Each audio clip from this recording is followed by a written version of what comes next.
okay. I'm especially doing this. Yeah, I kind of.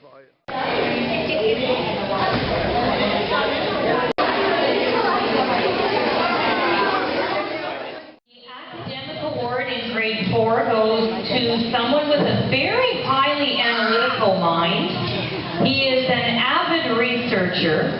He takes great risks in his work and is innovative and creative in his learning.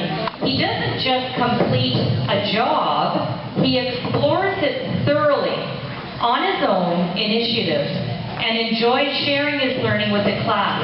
The award for academic achievement in grade 4 goes to Matt